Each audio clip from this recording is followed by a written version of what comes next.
Captain Hyunwoo stared at the warning lights flashing across his control panel. Red lights meant danger, and right now his ship was covered in them.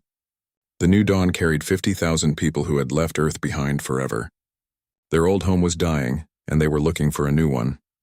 "Captain, the engine is breaking apart," said Engineer So-jin from her station. Her voice was calm, but Hyunwoo could hear the worry hidden underneath. She had been working on the ship's faster-than-light drive for 3 days straight, trying to fix problems that kept getting worse. The new dawn was huge, almost like a floating city. It had homes, schools, farms, and everything the colonists needed to start fresh on their new planet. They were supposed to reach Kepler 442b in 6 months. The planet had water, air they could breathe, and land where they could build. "How bad is it?" Hyunwoo asked. So-jin looked at her screens and shook her head. "The quantum field is unstable. If we don't shut down the drive right now, something terrible might happen." But they couldn't stop. They were in the middle of empty space far from any star. If they stopped here, they would drift forever with no way to reach their new home. 50,000 people would die slowly in the cold darkness. "Keep it running," Hyunwoo said. "We have to reach the next star system." Pilot Jin-ho turned around in his chair. "Sir, the computer is showing some very strange readings. The space around us doesn't look normal." Before Hyunwoo could ask what that meant, the ship shook violently. People screamed as they were thrown from their seats. The lights went out for a moment, then came back on. Through the main window, Hyunwoo saw something impossible. The stars had changed. They were in the wrong places. Some were different colors. And there, hanging in space like a giant metal moon, was a ship that made the new dawn look like a toy. "Where are we?" whispered Communications Officer Hae-won. The alien ship was beautiful and terrifying. It was white and silver, with smooth curves that seemed to flow like water. Strange lights moved along its surface in patterns that hurt to look at. It was at least 10 times bigger than their colony ship. "We're getting a signal," Hae-won said, her hands flying over her controls. It's not like any language I know, but somehow I can understand it." The voice that came through the speakers was cold and proud. "Unknown vessel, you have entered Valerian space without permission. Prepare to be boarded. Do not resist and your death will be quick." Hyunwoo felt ice in his stomach. Death? They had just been trying to find a new home. "Send a reply. Tell them we're peaceful. We don't want any trouble." Hae-won spoke into her microphone, but the alien voice cut her off. "Silence. Your minds will be examined. Your intentions will be judged. If you are found guilty of hostile intent, your ship will be destroyed." Medical Officer Yoon-young, who had come to the bridge to check on injured crew members, suddenly grabbed her head and screamed. Others around the bridge did the same thing. They fell to their knees, holding their heads like something was trying to tear them apart from the inside. But Hyunwoo felt nothing. Neither did So-jin, Jin-ho, or Hae-won. They looked around at their suffering crew members with confusion and fear. "What's happening to them?" Hyunwoo shouted. Yoon-young managed to speak through her pain. Something is trying to get inside my mind. It's like claws scratching at my thoughts." Then, as suddenly as it started, the pain stopped. The suffering crew members slowly got back to their feet, looking confused and scared. The alien voice came back, but now it sounded different. Surprised, maybe even worried. "This is impossible. Your species shows complete resistance to psychic examination. This has never been recorded in the Empire's history." Another voice joined the first one, speaking in the same strange language that somehow made sense to human ears. "Commander Velthara, what are your orders?" "The creatures cannot be controlled. Bring the ship to the testing facility," the first voice said. "The Empress must see this for herself." Tactical Officer Minsu, who had been quiet until now, looked up from his weapons display. "Captain, they're locking some kind of energy beam on us. We can't break free." The alien ship began pulling the new dawn toward itself. Hyunwoo watched their speed increase on the display screen. There was nothing they could do to stop it. "Sir," So-jin said quietly, "I'm reading massive energy sources all around us. There are dozens of ships out there, maybe hundreds. They were hiding somehow, but now I can see them. Each ship was as big as the first one, or bigger. Some looked like floating cities made of crystal. Others were dark and angular, covered in weapons. The new dawn was surrounded by a fleet that could destroy entire planets. Where did we end up?" Jin-ho asked. Intelligence analyst Yuri had been working frantically at her station, trying to make sense of the data they were collecting. "I think we're in another dimension," she said. "The engine failure didn't just break our ship.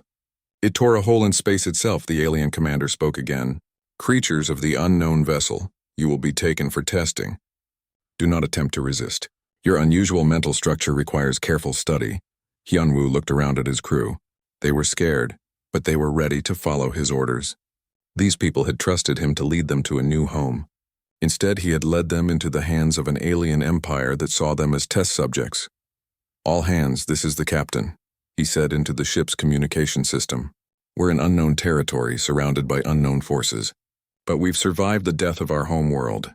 And we'll survive this too. Stay calm, stay together, and remember that we're not just colonists anymore. We're representatives of the human race. The new dawn was pulled into the belly of the massive alien ship.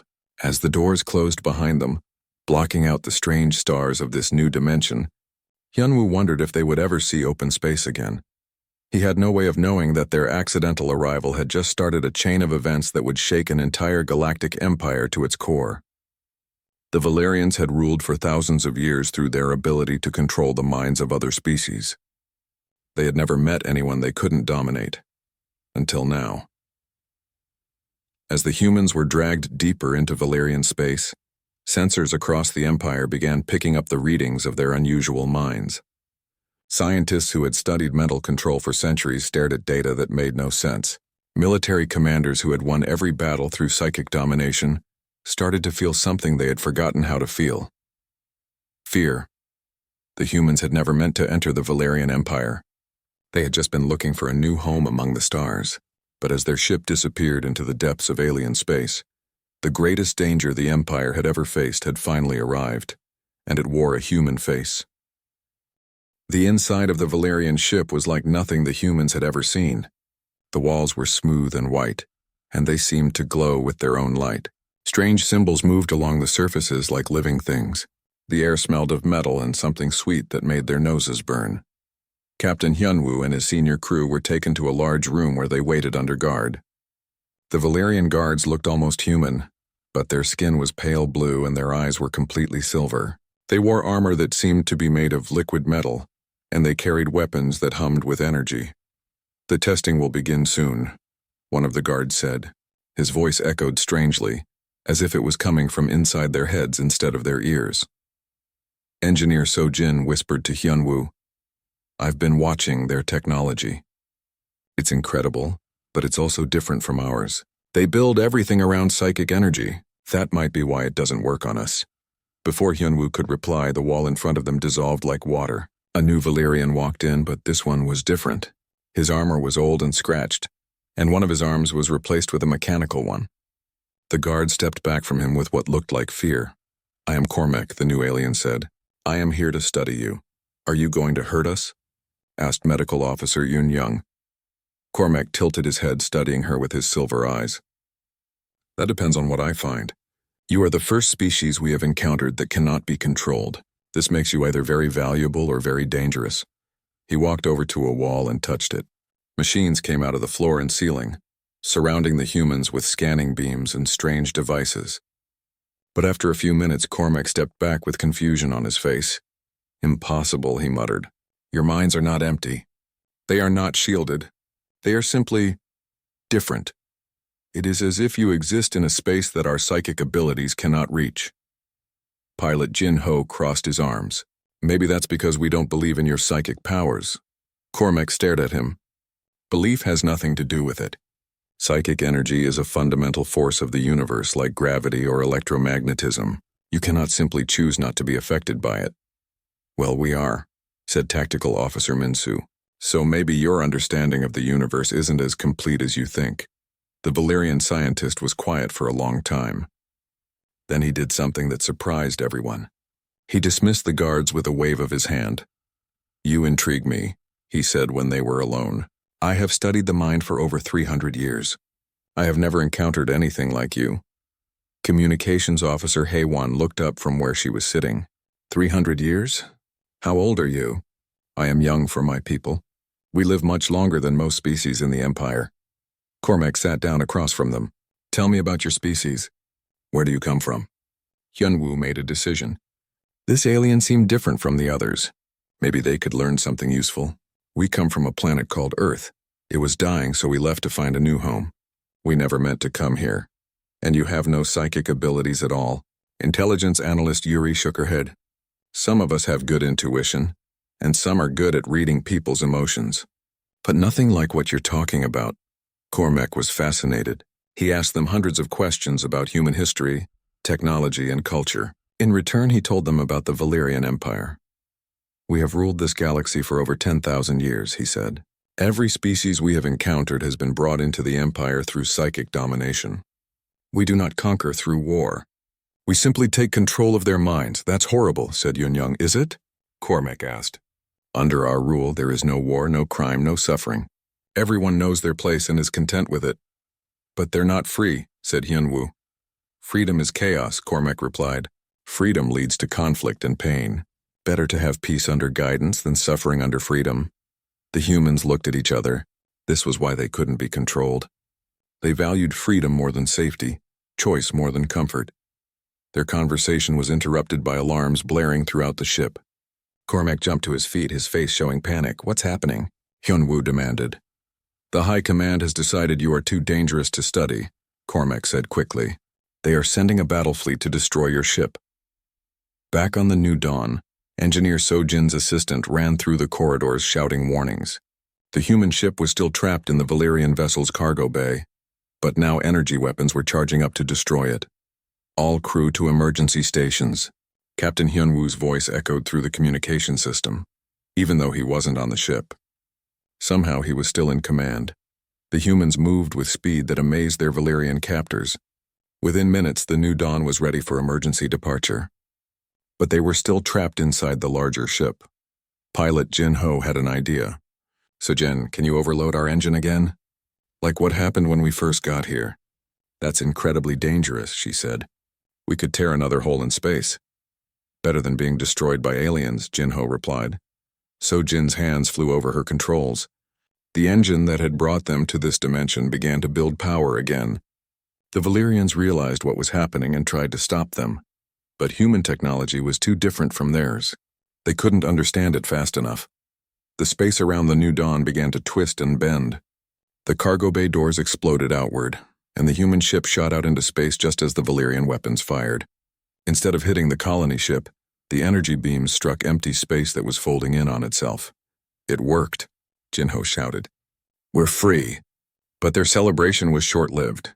Space around them was filled with Valyrian warships, hundreds of them, all turning their weapons toward the small human vessel.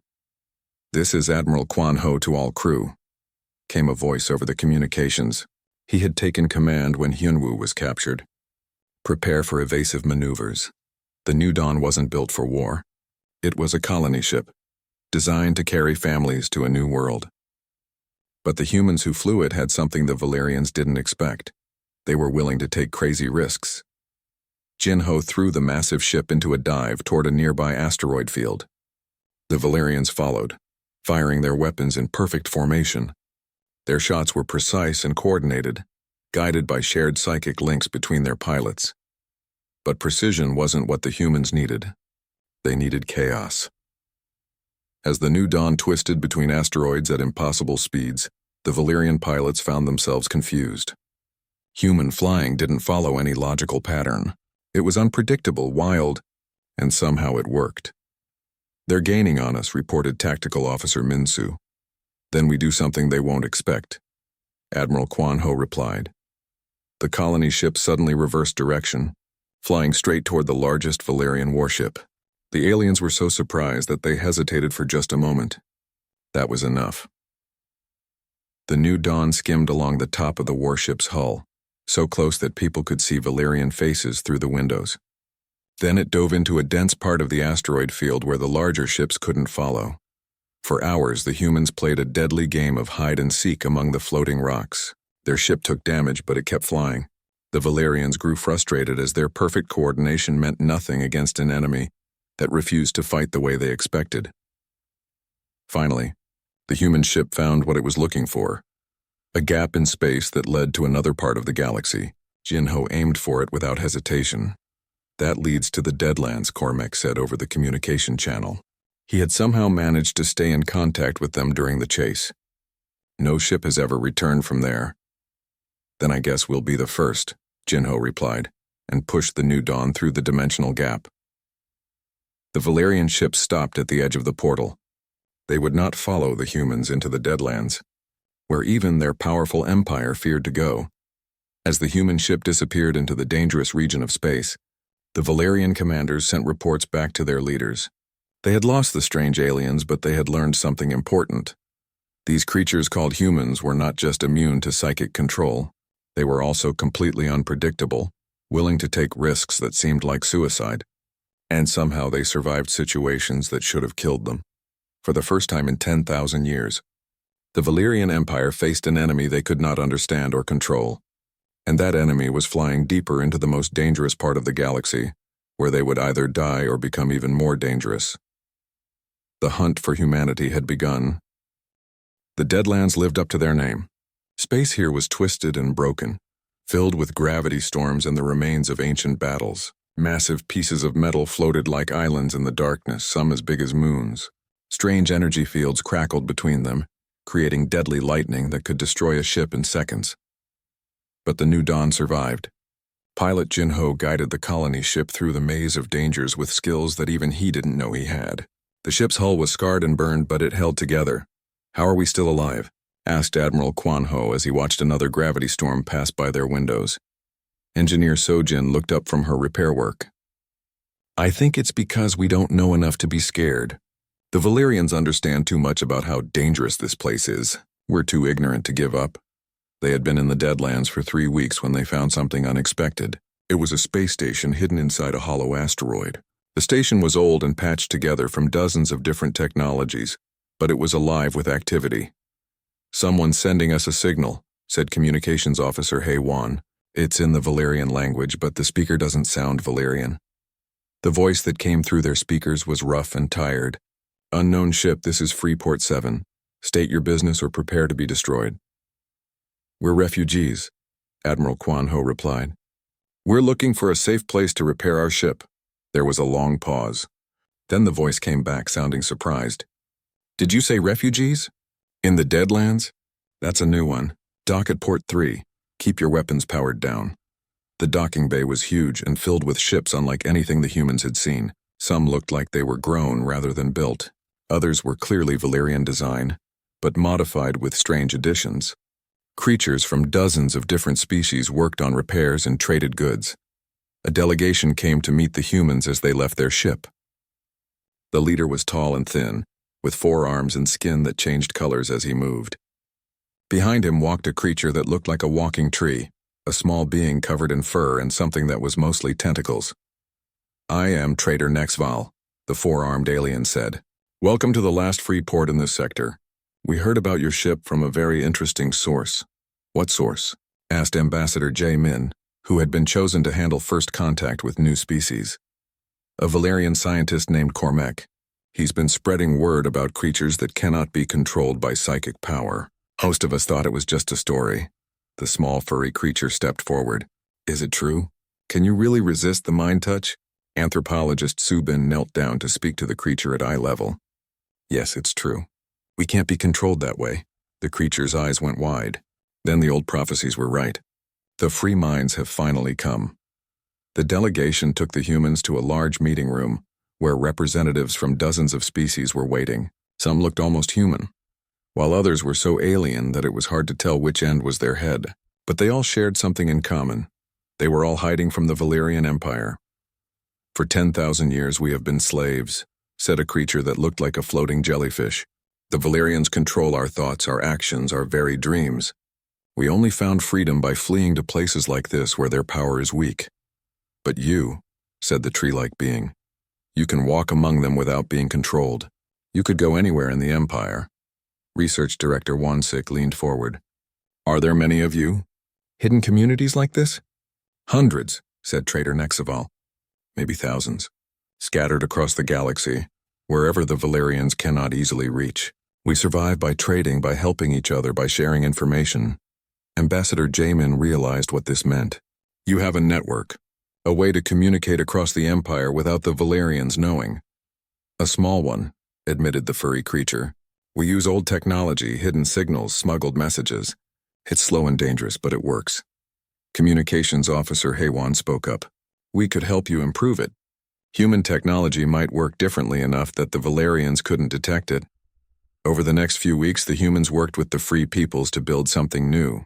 Engineer Sojin and her team combined human engineering with alien technology to create communication devices that worked on principles the Valerians had never seen. Meanwhile, Research Director 16 studied Valerian technology with help from the refugees. He discovered that their entire civilization was built around psychic energy. Their ships, their weapons, their computers, even their art, everything depended on mental control. This is their greatest strength, he explained to a gathering of human officers. But it's also their weakness. They've never had to develop alternatives. If something can't be controlled psychically, they don't know how to handle it. The news about humans spread through the underground network faster than anyone expected. Within a month, every hidden community in the Empire had heard about the beings who could not be controlled. Some didn't believe it. Others saw it as the beginning of hope they had lost long ago. Intelligence analyst Yuri intercepted Valerian communications that showed how worried the Empire was becoming. They're calling it mental static, she reported. Apparently, just knowing that psychic immunity is possible is making some species harder to control. How is that possible? Asked Admiral Quan Ho. I think it's psychological, said Medical Officer Eun Young. For thousands of years, these species believed that resistance was impossible. Now they know it isn't. That belief might be weakening the Valerian control. The effect grew stronger as time passed. Reports came in from across the galaxy of small acts of rebellion. A mining colony that suddenly stopped following orders. A transport ship that changed course without permission. A planet where the population began asking questions instead of just obeying. Each incident was small, but together they created a pattern that terrified the Valerian leadership. Their perfect order was developing cracks. Koromek continued to send information to the humans, even though it put him in great danger. Through him, they learned that the Empress herself was taking personal interest in the human problem. She has called together the greatest minds in the Empire, his message said. They are trying to find a way to make you controllable. If they succeed, they will use that knowledge on all the rebels. But the humans were working on their own plans. Cultural Exchange Director Kyung Ho had been meeting with representatives from different species, learning about their histories and cultures. What he discovered gave him an idea. Many of these species had their own forms of government before the Valerians took control, he explained to the human leadership. Democracy, councils, even monarchies. They remember what it was like to make their own decisions. What are you suggesting? Asked Admiral Quan Ho. We teach them that they can choose again. Not just resist the Valerians, but build something better. The idea spread through the network like wildfire. Hidden communities began forming councils to make group decisions.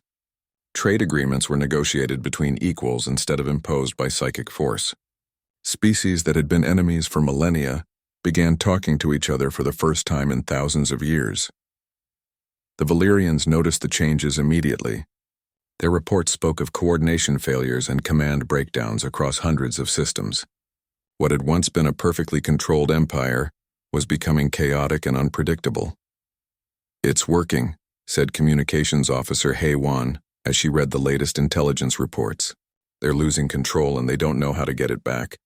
But the humans knew their success would make them an even bigger target. The Valerian Empire would not collapse quietly. Soon they would be forced to fight a war they had never wanted, against an enemy that controlled most of the galaxy. Yet as they looked around at their new allies, species that had found hope again, communities that were learning to cooperate instead of just obey, they realized something important. They were no longer alone. The humans had come to this dimension by accident, looking for nothing more than a new home. Instead, they had started a revolution. The question now was whether that revolution could survive what was coming next. Because the Valerians were gathering their forces, and they were very, very angry. The war for the freedom of the galaxy was about to begin, and humanity was going to be at the center of it whether they wanted to be or not. But maybe, just maybe, they could win. Not through superior technology or greater numbers, but through something the Valerians had never faced before. The combined will of free peoples who refused to be slaves any longer. The ripple effect had become a wave, and that wave was about to crash against the foundations of the oldest empire in the galaxy. General Dong Hyun had never wanted to be a military leader. Before the New Dawn left Earth, he had been a city planner, helping design the colony they hoped to build on their new world. Now he stood on the bridge of a warship, watching Valerian forces destroy a peaceful research station. The station had been built by humans and their alien allies in a quiet corner of space. Scientists from a dozen species worked together there, studying ways to improve their communication network and develop new technologies. It was the first truly cooperative research facility in the galaxy's history. The Valerians had found it 3 days ago. They didn't try to capture it or demand surrender. They simply destroyed it with overwhelming force, killing everyone inside. 237 people, reported intelligence analyst Yuri, her voice tight with anger. Men, women, children, and aliens who had become our friends. All dead because they dared to work together as equals. The bridge of their flagship, a converted Valerian ship they had captured months earlier, was silent. The humans had been trying to avoid open war, hoping they could find a peaceful solution. The Empress had made that impossible. "Sir," said Tactical Officer Minsu, "we're receiving reports from across the sector. The Valerians are attacking any installation connected to our network. They're not taking prisoners." General Dong Hyun looked out at the stars and made a decision that would change the galaxy forever. "Then we stop running. If they want a war, we'll give them one." Military strategist Bo Young had been working on battle plans for weeks, hoping they would never be needed. Now she spread her data across the main screen, showing ship positions and tactical analyses. "We can't fight them the way they expect," she said. "They have better ships, more weapons, and thousands of years of military experience." "But they've never fought an enemy like us. What do you mean?" asked General Dong Hyun. "They fight like a single organism. Every ship is coordinated through psychic links. Every pilot knows what every other pilot is thinking. Their formations are perfect, their timing is flawless, and their strategies are brilliant." Captain Tae-ho, who commanded one of their captured warships, leaned forward. "That sounds like an advantage to me." "It would be against any normal enemy," Bo Young replied. "But we're not normal. We can't be predicted because we make decisions based on emotion, intuition, and individual creativity. Their psychic coordination becomes a weakness when they can't understand what we're going to do next." The first real battle happened at the Nexus Prime system, where a major Valerian supply depot orbited a gas giant. General Dong Hyun led a fleet of 20 ships, some human, some captured Valerian vessels, and some built by their alien allies using mixed technology. The Valerian defenders numbered over 100 ships, all of them larger and more powerful than anything in the human fleet. As the two forces faced each other across empty space, it looked like the humans were about to be completely destroyed. Admiral Young-hee commanded the Valerian fleet. She was old even by Valerian standards, with over 800 years of military experience. She had never lost a battle and had no intention of starting now. "Surround them," she ordered through the psychic link that connected all her ships. "Standard formation. We will destroy them quickly and efficiently." But as her ships moved into their perfect attack pattern, the humans did something completely unexpected. Instead of trying to fight or flee, they scattered in all directions like startled birds. "What are they doing?" wondered Admiral Young-hee's second-in-command. "They're splitting their forces. That's suicide." The Valerian ships hesitated for a moment, unsure which group of humans to chase first. That moment of confusion was exactly what the humans had been counting on. Captain Tae-ho's group dove toward the supply depot, while the Valerians were distracted. His ships weren't trying to destroy the station, they were trying to capture it. But they didn't attack the main defenses. Instead, they went after the loading docks and communication arrays. Meanwhile, pilot Jinho led another group of ships in what looked like a completely suicidal charge at the largest Valerian battleship. But just when it seemed like they would crash into it, they suddenly changed direction and flew straight up, using the battleship's own bulk to shield them from the other Valerian weapons. The third group, commanded by a young human officer named Sang-woo, did something even more crazy. They flew directly into the gas giant's atmosphere, where no ship was supposed to be able to survive.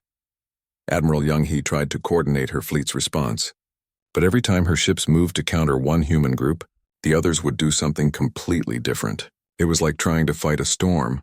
There was no center to attack, no pattern to predict. "They're not following any military doctrine I know," she said to her staff. "Their tactics make no sense." That was exactly the point. Military strategist Bo Young had developed what she called chaos theory warfare. Instead of trying to create perfect plans, human commanders were encouraged to be unpredictable, to make decisions based on instinct and opportunity rather than logic. The battle lasted 6 hours. When it was over, the supply depot was in human hands. 3 Valerian ships had been captured, and the rest of the fleet had retreated in confusion. The humans had lost only 2 ships.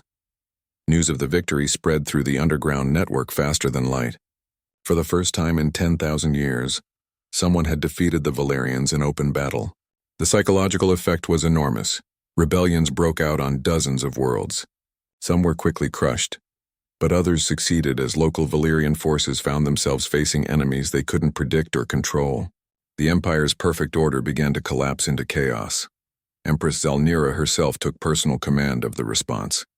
She was ancient even by Valerian standards, over 3,000 years old, and she had ruled the Empire for most of that time. She had seen species rise and fall, watched stars be born and die, and she had never encountered a threat she couldn't handle, until now.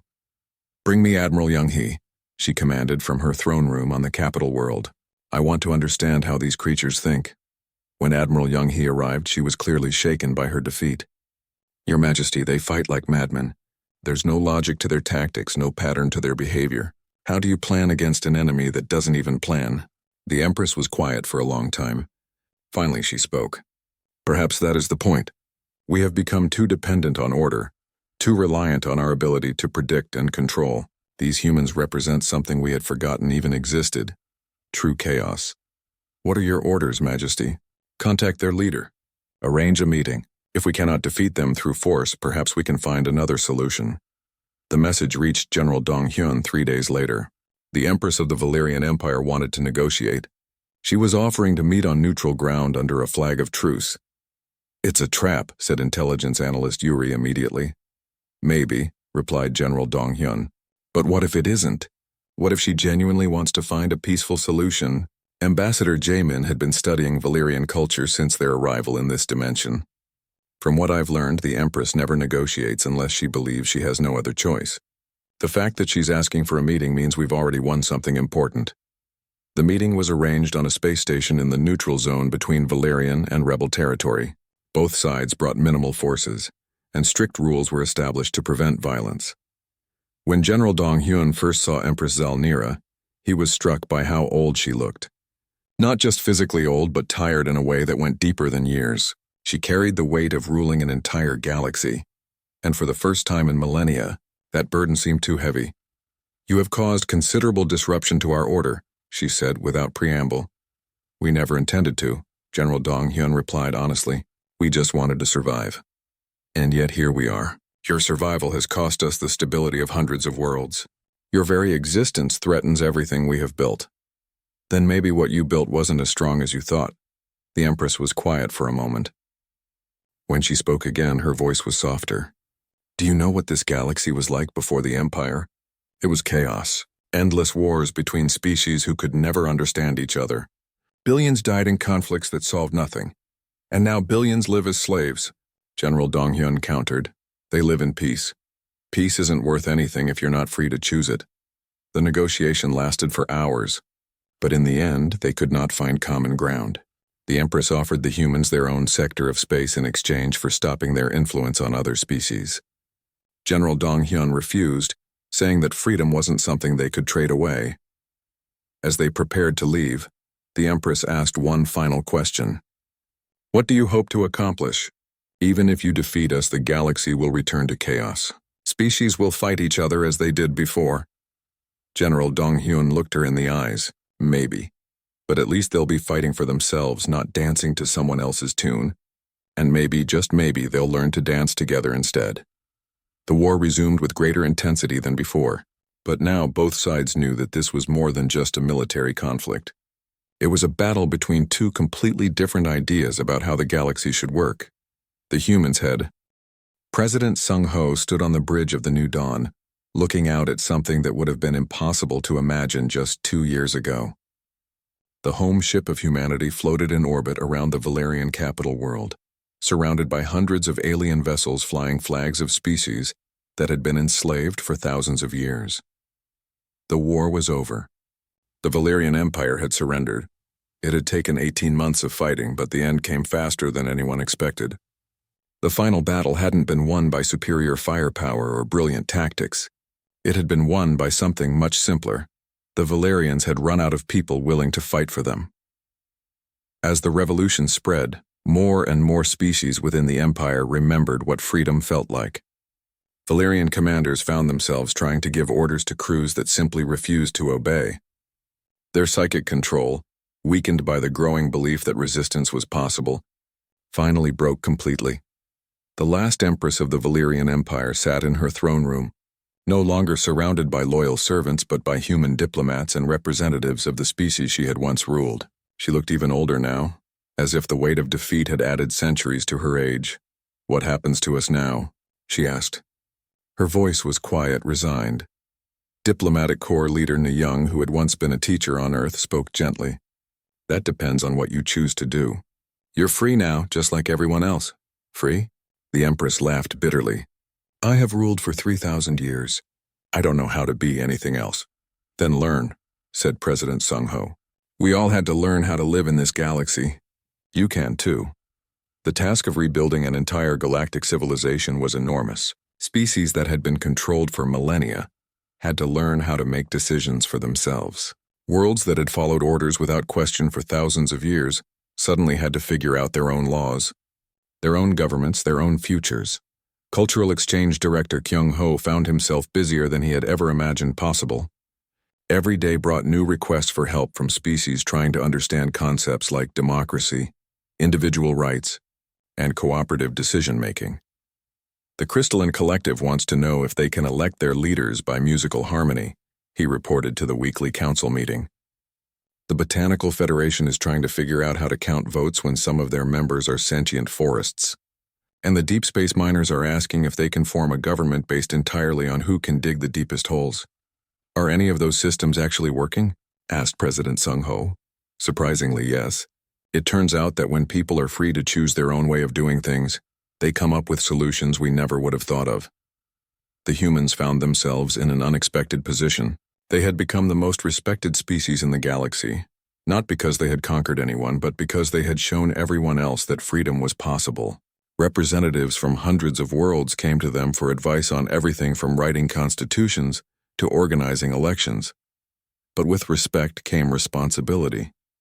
Chancellor Ji Young, who had once been the New Dawn's head librarian, now found herself trying to mediate disputes between species that had been enemies for thousands of years. The thermal singers claimed that the crystal builders stole their home system. During the Imperial period, she explained to the newly formed Galactic Assembly.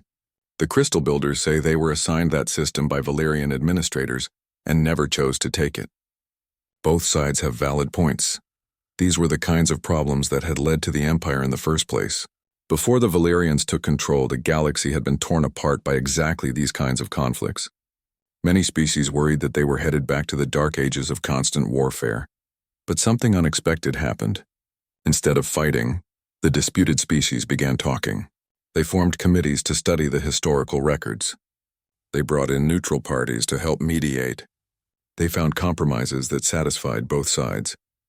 Xenobiologist Inho had been studying this phenomenon, and his findings amazed everyone. Contact with humans seems to be causing evolutionary changes in other species, he reported. Not physical evolution, but mental evolution. They're developing what we might call cooperative intelligence, the ability to work together even when they disagree. "How is that possible?" asked Medical Officer Yun Young. "I think it's because we've shown them that cooperation works better than domination. For thousands of years, the only model they knew was the Valerian way. Someone at the top giving orders to everyone below. Now they're learning that there are other ways to organize society. The changes went deeper than politics and government. Art, music, literature, and science all began to flourish in ways they never had under the Empire. Species that had been forced to think alike for millennia suddenly rediscovered their own unique perspectives and began sharing them with others. The first interspecies cultural festival was held on the former capital world, now renamed New Harmony. Beings from across the galaxy came to share their music, their stories, and their ways of seeing the universe. It was chaotic, loud, and sometimes confusing. Everything the old empire had tried to prevent. It was also beautiful. Historian Seo Jun, who had been documenting these changes since the beginning, stood in the festival's main plaza, watching a group of children from a dozen different species playing together. Some were human, others looked like walking crystals, and a few were small balls of living light. They were all laughing at the same joke, even though they came from completely different worlds. "This is what we've really accomplished," he said to President Sung Ho, who had come to visit the festival. "Not just political freedom, but the freedom to become something new." But the transformation wasn't without its challenges. Some former Valerian worlds struggled with the sudden need to make their own decisions. A few tried to recreate the old imperial system with themselves in charge. Others descended into chaos as different groups fought for control. The Galactic Assembly, with its representatives from over 300 species, sometimes seemed too chaotic to function. Debates could last for weeks as beings with completely different ways of thinking tried to find common ground. "Maybe the Empress was right," said Admiral Quan Ho during one particularly frustrating session. "Maybe some level of chaos is the price of freedom." "Yes," replied President Sung Ho, "but it's a price worth paying. And look around, it's working. Slowly, messily, but it's working." He was right. Despite all the arguments and disagreements, the Galactic Assembly had managed to pass laws protecting individual rights, establishing trade agreements, and creating systems for resolving disputes peacefully. It wasn't perfect, but it was theirs. The former Empress had become an unexpected ally in this process. After spending months learning about democratic principles, she had volunteered to help other former imperial officials adjust to the new reality. "I spent 3,000 years believing that order was the highest virtue," she said during a speech to the assembly. "I was wrong. Order without choice is just another form of death. You have taught me that chaos, guided by wisdom and compassion, can create something more beautiful than perfect control ever could." Not all Valerians accepted the change so easily. Some retreated to remote worlds where they tried to maintain the old ways. Others joined extremist groups that plotted to restore the empire. But most, like their former empress, slowly learned to live in a galaxy where they were equals rather than rulers. As the second anniversary of the empire's fall approached, President Sung Ho found himself back on the bridge of the New Dawn, thinking about the journey that had brought them here. They had left Earth as refugees, seeking nothing more than a new home. Instead, they had accidentally triggered the greatest transformation in galactic history. "Do you think we did the right thing?" asked Engineer So Jin, who had joined him on the observation deck. "I think we did the only thing we could do," he replied. "We stayed true to what we believed in, even when it would have been easier to just accept control." Communications Officer Hei-Wan approached them with a smile. "Sir, we're receiving messages from the celebration committees. Every world in the Confederation is planning festivals to mark the anniversary. They're calling it Freedom Day." Through the windows, they could see ships from across the galaxy arriving for the celebration.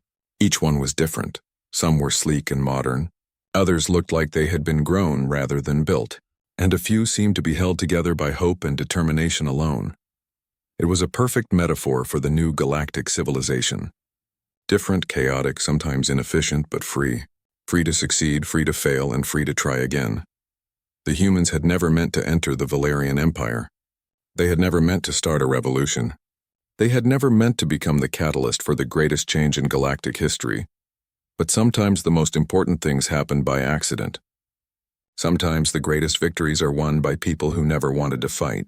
And sometimes the most beautiful civilizations are built by those who simply refuse to give up on the idea that everyone deserves to be free. As President Sung Ho watched the celebration begin on the planet below, he smiled. They had found their new home after all. Not on a single world, but in an entire galaxy where every being could choose their own path among the stars. The age of empire